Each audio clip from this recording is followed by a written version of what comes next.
The Square Ball Podcast. Right then, we play Cardiff at the weekend. They're bottom and they're shit. Their manager's under pressure. They can't score goals. What could possibly go wrong? Leeds United. Spoke about this. We've got Simon from the Kaiser Chiefs on the West Stand tomorrow, and we speak about this a little bit. Like every rational part of your brain goes, yeah, we'll go there and we should win that. We'll be hot favourites for it. But there's that little Leeds United voice in your head going, yeah, but you're wrong. These things can go wrong. Well, as you heard on propaganda, View from the Ninian were not optimistic. I didn't include the bit where they were saying, however, a win against Leeds is enough of a statement that it could get a manager back on track. It buys him a few weeks. Are they at the bargaining stage of grief? I think because they started badly, but then they did play Swansea as well. So it's like, well, if you can beat Swansea, that fixes it as well, because it was the big statement win. And they were saying the same about this. So, or maybe he wants to get sacked. Right, Shaq, I've got the clip here if you want to hear how they feel. If you didn't catch it on propaganda, this is what View from the Ninian thought. I'll come to you first. The first thing I've written here is, what a load of shit. I think summed it up perfectly. Let's move on, shall we? What a dreadful game of football. It's the same thing, but worse, isn't it? Like, you know how like you sort of hope the season gets on and things progress and things get better? They're not. They've started pretty poorly and have absolutely nosedived, haven't they? I really want to be positive and sort of come with this and go like, because look, we all predicted a good season for us this year. We were like, none of that looking over our shoulder and that relegation worries. Everything's on the up. Wow. Club's on the thin. We're right. Yeah, there's nobody behind us. We're not looking over our shoulder. That's very true. But yeah, it's just bleak, innit? Just bleak in it. Optimism is a mug's game, innit? Going into a season thinking, it might be better. I was reading something earlier, actually, and it sounds like it could be a game like that Spider-Man meme where they're just pointing at each other. A lot of passing. Yeah, they're just sick of having loads of the ball and not doing anything of it and then not winning. So, be nice just looking in the mirror, maybe. Like, let's just go smash them. I was looking back at the highlights for them. We went and played them last year at their place, and it was like a real good slapstick game. You had Pat Bamford scoring while he was sat on his arse. You had Dan James doing some zoomies and making two of their defenders collide, at which point I think their fans were just absolutely sick of it. Neither of whom are playing this weekend, Rob. Oh, really? Well, they've replaced them with Callum Chambers. I meant our players. You've had them right, Pat Bamford and Dan James. Oh, you're missing Pat Bamford, are you now? Have we reached that part of the season? I'm assuming he's not going to start anyway. So yeah, let's just go smash them. Rubbish. Looking at their results so far, and those comments there were a response to their defeat against Derby last weekend. So they went to Derby, lost 1-0. Prior to that, got beat by Middlesbrough, drew with Swansea away, lost 5-0 at Burnley away. They actually highlighted that as one of their better performances, weirdly. Right. Which I had, when I was looking at the Burnley stuff, that did seem to be the consensus from that game, was that Burnley weirdly won it by loads, but weren't actually very good.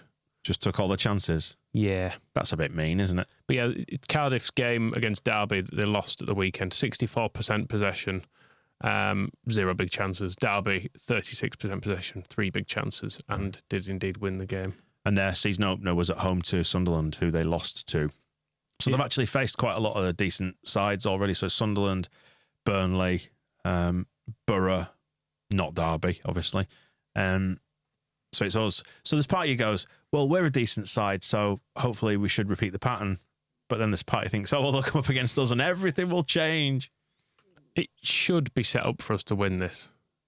You'd hope so, wouldn't you? If they're trying to be a passing team and are not very good at it, we should just straight up win this without any excuses. And we might.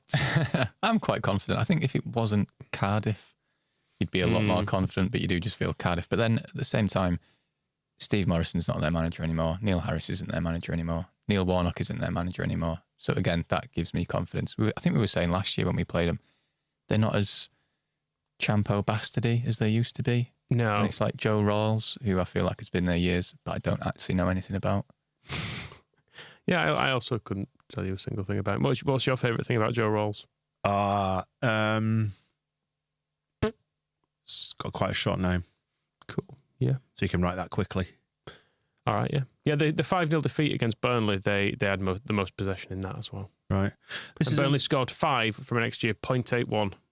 Well, which just goes to show how unfair football is. I was going to say, we are going to the mailbag in this episode, so we've opened up a new shiny, exciting email account, mailbag@thesquareball.net. Send us your thoughts, whatever. See how that goes for a bit. Might shut it down eventually if things get out of hand. Mailbag@thesquareball.net. Dave has done that. Dave has solved our problems. Leeds have become so easy to play against, the opposition are quite happy to let Leeds pass the ball about because they don't pose a threat. They should stop messing about trying to be different with different systems and play 4-4-2 every game so the players will all know what their role is. Eventually, Firpo will know where he should be. Regards, Dave. That's not going to happen. You don't think we should go 4-4-2? No Firpo knowing where he should be. Oh, right. You can't tame the man. No, which is why we've made a mug. I don't think a modern footballer is. Which is why we've made a mug. Oh, sorry. Yeah, this mug.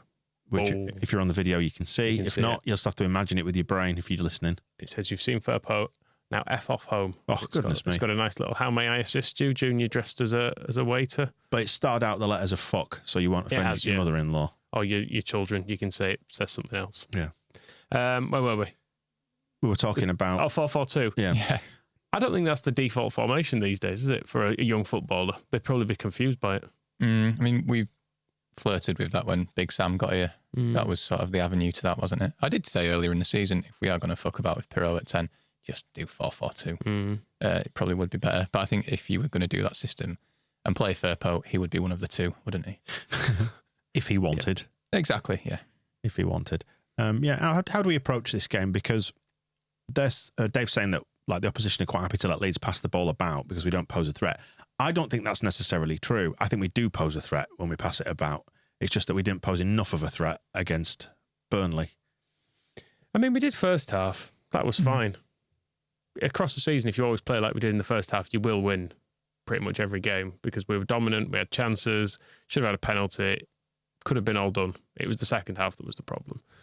But it was a problem. But I don't think Cardiff have the players or the inclination to do what Burnley did. So it's not that they pose no threat, but they don't pose the same degree of threat. I think when we, like, it's fine passing it around and all that, as long as we do it quickly, and as long as when we do pass it around, we pass it like to our players' feet or in front of them, rather than behind them, or in the case at the weekend, Ethan Ampadu straight from kickoff just booted it 15 yards wide of Pascal Strauch, and he had to go running over by the touchline. It's like, can you just be better than that? And likewise, when everyone was losing the shit at the end of the game, quite rightly, when Byram and Gruev and Strauch were just passing it around the back, they just kept passing it behind each other. It's like, lads, come on. You know you've just got to be better than that. Otherwise, you're not helping anyone out. But also, I was saying the other day, the front four, they've played together twice. They've barely trained together. They've had a week of actual training. Let's hope it's a little bit more fluent now. That passing and the not quite hitting it right to each other is another reason why Marcelo Bielsa's ruined football for me, but in a good way, and I'm glad that he did, don't get me wrong, because nothing will ever compare to it again, and I accept that now. But I see them doing that, short passes or just slightly misdirected, and I remember people saying of Bielsa's coaching, he teaches you about body shape and how to receive the ball and how to pass it, when to pass it, which foot to pass it with, which foot to direct it towards, things like that. Proper granular details that you wonder if sometimes maybe they couldn't benefit from that in training. Just remember how you pass to each other, lads. Could you try doing that?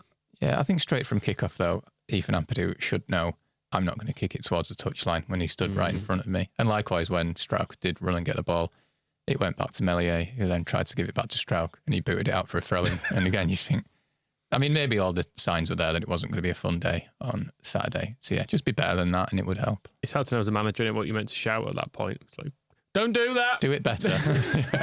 Don't do that. Don't do that again, please. Thank you. Just speaking of the Burnley game, Eric got in touch with regards to Will Ferrell being there. Says, hi guys. Will Ferrell is a beloved owner at LAFC and a true fan of the game, so go easy on him. Little did he know his day would get even worse. 15 hours after Burnley, LAFC lost the LA derby to their rivals in Carson. By the way, you all complain about the lunchtime kickoffs. I wake up at 4:20 a.m. to see it. That's Eric in LA. That's early, isn't it? That is a little bit early. But, what's the alternative? It's acceptable to get pissed at 3:30 in the morning, though, isn't it? It feels a bit more depressing at like 11:30 when you're on your way to Elland Road Just for stay, 12:30. stay up and go straight through. Yeah, exactly. The other option is not to live in LA. Yeah, just get yourself to Leeds. Come over to Leeds. Move to Beeston. Although we do complain about the lunchtime kickoffs, they are still too early. Yeah, they're horrible. Let's be clear about that. They really kill the atmosphere, I think. It's never, ever been a good atmosphere for a 12:30 kickoff, as I can remember. It's just something about it. About having to leave your house at breakfast time to go to a football match is wrong. What time do you have your breakfast? Well, it depends, doesn't it? But, I'll say if I'm doing it, if it's a match day and there's a mag on sale, I'm leaving the house at like 8:30 for that. What's your match day breakfast of choice? Don't have a match day breakfast. It's just normal. It's just normal breakfast. Having pasta for breakfast. I was going to say, what are you expecting? Do you have chicken and rice? Chicken and rice. I have 4 cans of Red Bull and pasty. You're not buying Red Bull, as we've discussed before, not only for, obviously, football and political reasons, but because it costs too much money. I'm a Kong Strong man. Which is available from? Lidl. Right. Or Red Thunder, another good option. All sounds great. That's Aldi, is that one. We had to throw all that Furiosity away, didn't we, the other day? We did, yeah, the Tyson Fury drink that got delivered for some reason. But it was full sugar. I thought, I don't want to be drinking 150 calories of this just for no good reason. Absolutely off your tits on sugar before you go to the game. You don't need that. I can't eat before games. Nah. Just doesn't work. Too nervous? Yeah, I can't stomach it. It's not nerves as such. I suppose it is really. Yeah. You're a chip off the old block, aren't you? You'll be leaving at half time before too long. No, Dave stayed to 81 minutes at the weekend. But it's probably because we were losing. Yeah, exactly. Low stakes. It's the joy that he hates. We're just knocking it around, looking like scoring a couple more. I'm fucking off. I'm not stopping around for this. Mark has also been in touch regards to solving our problems. Dave solved them by us going 4-4-2. Mark suggests that if we want to stop time wasting, put one of the many early chances away. It doesn't half seem to stop it then, for fuck's sake. Love from Mark. You put a kiss on the end as well. Thanks, Mark. Yeah, I mean, that is the easiest solution. It would help, definitely. 4-4-2, early goal, sit 11 men behind the ball. So is that your tactical recommendation going into the Cardiff game, Michael? Score early. Score early. Score first. Score from a corner. Right. Well, if we're going to talk old school about 4-4-2, why don't we try doing that? Get Matt Heath back. You do see other teams do it. So it is an option. And I think it's going to happen this weekend. There's my bold prediction. Big sexy pirate. He's the likeliest candidate. It is basically him, isn't it? He's our threat. It'd be great if Rodon did it, being a Swansea boy, but he's not going to score. He's getting like Adam Forshaw territory now, where you just think, nah. He had one against Burnley where he had a good chance from a corner, and he was only about 4, 5, 6 yards out. In fact, watching back the highlights from the Cardiff game last year, there's a corner that lands on his head inside the 6-yard box, and he's got the goal right in front of him, and he heads it backwards.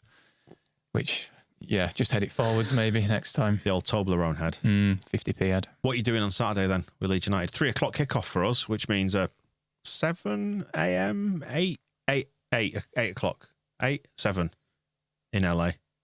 I'm going to say 7. I'm not going to be in LA, so. Yeah. Are you?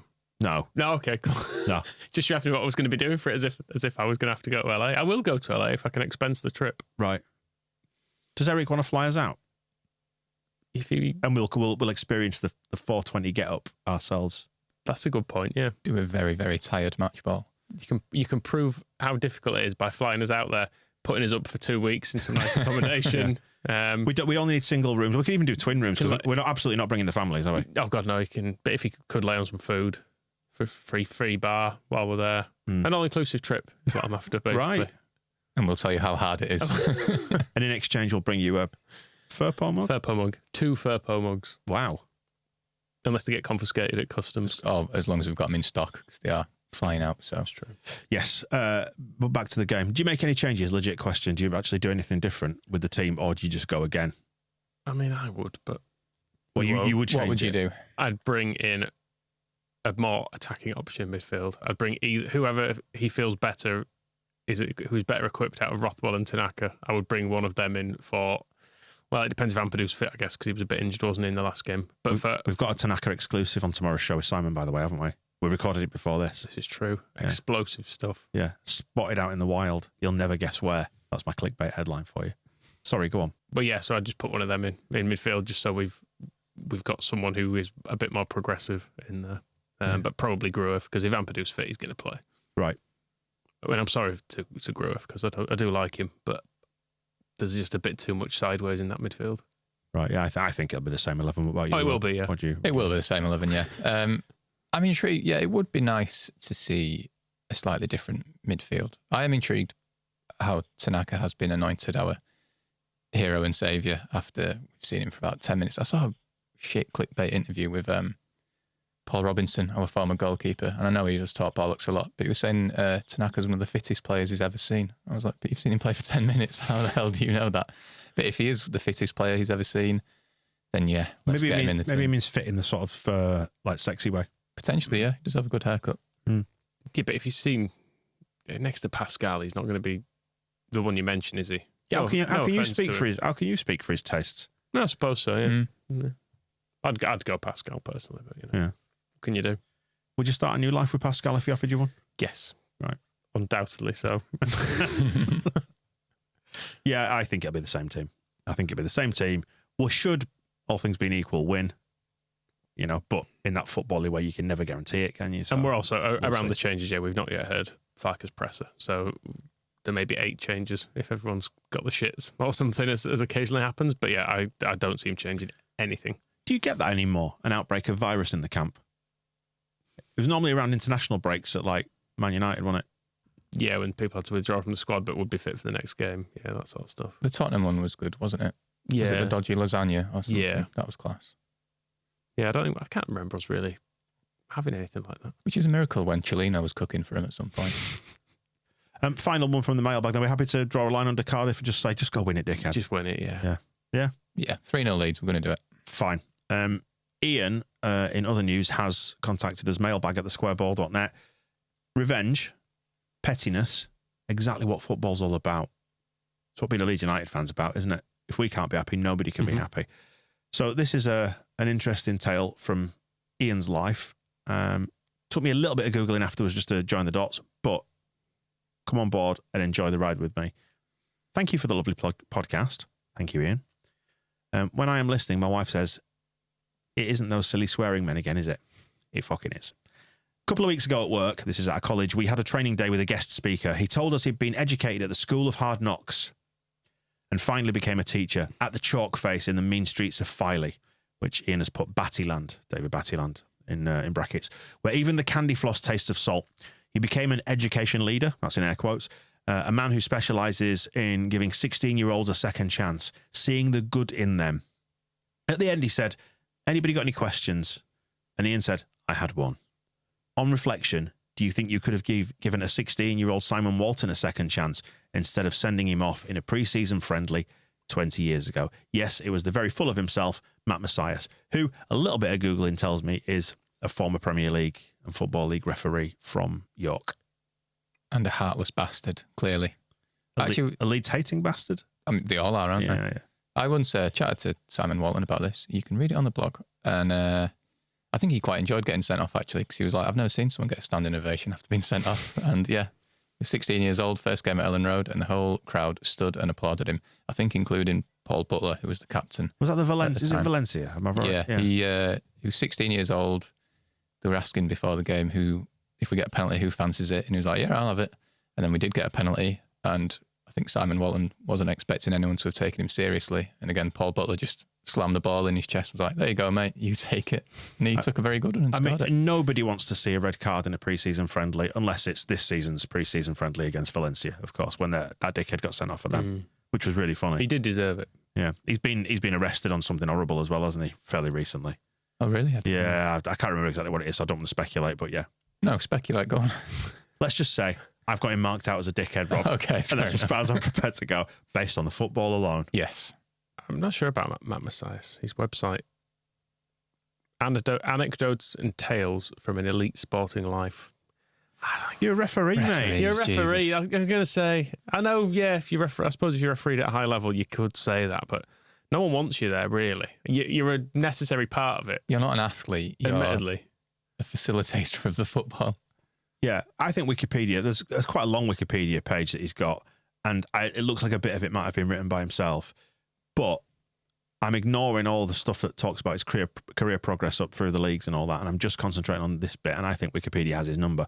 2005 was a mixed year. In April, Messias was suspended for 14 days for less than proficiently applying the laws of the game, according to the official Football Association website. That's a mark of the man. What, not able to apply the laws? I'm ignoring all the rest of it where he did apply the laws. Well, yeah, that's fair enough. There's an event in Leeds if you want to see him. An evening with Matt Messias. How much? Didn't know if he was doing that kind of work. He's fallen hard times. I always say church. I feel bad now. All right. I mean, you say that, you don't. It's to talk about. You can hear about his life and faith. Right. 11th of October. If you want to go, it's free. No. That sounds more interesting than his refereeing, to be fair. That's true. A Messias complex. That would be an interesting way to fill the international break. Anyway, there's nothing on that weekend, is there? Get ready for an unforgettable night filled with football-themed chat. There you go. I mean, I might be short of blog ideas if it is the international break. So, go interview him. how much is it? Yeah. Free? Yeah. Really? Seems you can Bloody hell, yeah. Seems you can book it for free. It's the Thomas Chambers Newton Memorial Hall in Chapeltown. Okay, sounds good. Should we go along and heckle him for what happened back then? Oh, hang on. It might not be that Chapeltown. The postcode is S35. Oh, right. That's Sheffield, Chapeltown, isn't it? Might be a bit of a trip. Right. But still, what an event that proves to be. And you can kiss him, I believe. Is that true? I think so, yeah. Wow. That's good. Should we filter that into our likes and dislikes for the week then? Yeah, go on. Suppose so. You're top of the list, actually. Well, when I... What, just because I said it was quite funny what Hannibal did? Yes, essentially. So, and you're actually top of the list because I order it alphabetically and someone's not given a name. So they go to the top. Because of the dash is the first letter. Exactly, yeah. Why don't I just go set up for giving him an ounce of praise? I didn't praise him. I said it was funny. If he's such a little scum bastard, why doesn't he just go set up a podcast with Goldbridge, Webby and O'Neill? I will. Well, I think Goldbridge earned about £5 million. Yeah, I'd do that. Seems fair enough, doesn't it? I'm happy to take that filthy scum dollar. Just say some daft stuff. All right, fair enough. Fine. So Ian can have a like for that. Messias can have another dislike retrospectively for something that happened 20 odd years ago. And his misdemeanors in 2005 for not proficiently applying the laws of the game. What else don't you like from the last week? Or what do you like? Well, I was going to say on dislikes, Brian Deeney's perfection sums it up nicely. The referee and just about everything. Right. And given that he likes nothing, that sort of filters into that as well. Another Dan, I think, does give a bit of balance here. He's sort of liking Farke stroke the performance. Saying he feels we went in a bit hard on Farke. Can't help but feel we were the better team and had enough chances to win with Joseph Nonso and a Stowmore penalty. Did we go hard in on Farke? And how does he feel about that? Now you're allowed to take the piss a bit now. He's been here long enough. No. Until we sack him in the next week or two. After the weekend. Joyless bastard. Do the voice. No, it's unfair to him. Let's not undermine the man anymore. We've already taken him apart this week for his dreadful tactics. So let's leave his voice alone. Well, unless you can come up with a good reason why it's not the dickhead ref. I mean, it is the dickhead ref. For being our Ken Bates villain of the week. I mean, is there a case for anybody else but Hannibal? I said I'm not prepared to give it to Hannibal because it's just what he wants. James Trafford pretending to be hurt by the ball boy. That's pretty pathetic. That's another actually, the ball boy doing that. Ball boy, yeah, deserves a good shout. That was good. Chris has written a blog about Jamie O'Hara. He just wanted an excuse to call him, in his words, a clampit, which I assume is a bit of Belfast slang. But Jamie O'Hara has been slagging off Archie Gray, who I know doesn't play for Leeds anymore, but I think we all still feel slightly protective of him. And it's just Jamie O'Hara chatting shit on TalkSport, which is always annoying. TalkSport clickbait stuff, isn't it? It is, yeah. So is he not O'Hara? Is the dickhead ref James Bell the villain of the week? Seems the obvious one. Yeah. Sean has thrown Bogle's name in there actually for being a complete and utter dud, which is it's early days, isn't it? We're only 5 games in? Yeah. That seems a bit harsh. He's not been great, has he? He's not been great, but he needs to settle, doesn't he? Does, yeah. But look at Junior Firpo now. He's soaring. He's even got a mug. He's got a mug. Give Jayden Bogle 2.5 years and he might be flying. And he'll have a mug. Well, all right, it's the dickhead ref, fine. We need to pick a Gaetano Berardi Hero of the Week. This one's sponsored by the TukTukClub.com. Described by the Sunday Times as the best driving holiday in the world. Not my words, the words of Sunday Times magazine or newspaper, whichever it was, you know. The chance to see a side of Thailand that few people ever see. So go see Bruce as a Leeds fan. Use your discount, TSB 15, for 15% discount on that, on your booking. Go for mooch around in northern Thailand. I saw Bruce. You came and got a mag off me and said hello. And he did let slip that they've already had some bookings from Leeds fans. So I'm going to put his prices up. Right. It's as simple as that. Wow. Sorry, Dynamic pricing. Exactly. It's going to have to go up next year, I'm afraid. Yeah. Oh, that's a shame. But until then... But until then, yeah, do book with them. Leeds fans are booking with them. It's good. Right. Hero of the week. Who is it? I mean, there's a lot of shouts for the weather and the sun, which is probably fair enough. Albeit I found that annoying because it was quite cool through the week. And I got out of Ellen Road and it was absolutely roasting. It's quite pleasant, though, actually. I was glad I put a bit of sun cream on my head. Right. What would you have looked like had you not? A little Malteser. Right. But no, it was nice. It was nice. And it won't. It's this point in the season as well where it really turns, where it turns out quite well because we get a game where we sell loads of hats because people have turned up thinking it's still summer and then they realise it's absolutely freezing. So I look forward to that. But yeah, it was sunny. Ball boy. Strauch continues to look like a sexy pirate possessed, which is a good shout. He has been good. I mean, anyone else? Occasional wing play. Joel Pirot's participation trophy nominated that. I mean, the occasional wing play was also criticised by someone whose name I can't see now for saying how it was all very tucked in on the wings in the second half and it felt a bit Jesse-ish, just trying to ram it through the middle. Interesting. So to speak. I mean, I don't give it to Strauch. Oh, the weather. I'd probably lean more towards the weather. Well, do we need to credit the government then who they switched on the sunshine? Yeah, fair point. Sunshine then, is that it? Fine. Yeah. What a terrible week. Kind of takes the wind out of these sails a little bit, doesn't it, boys and girls? Right, yeah, fine. Whatever. Sun can have it. You get sun in northern Thailand, I gather. You can. You do, yeah. Nice. Well, there you go. Next week, we'll have lots to celebrate, lots to cheer. We'll have loads of heroes from this inevitable win at Cardiff. I'm feeling good again. I'm ready to go again now. Ready to be hurt all over I've again. I've had my heart broken, but I've got over it now. It's time to feel the pain again. Yeah. Right, we will wrap it up there. Get in touch, mailbag at thesquareball.net. We'll be back with the match ball after the Cardiff victory. Fingers and toes crossed, and we'll speak to you soon. The Square Ball Podcast.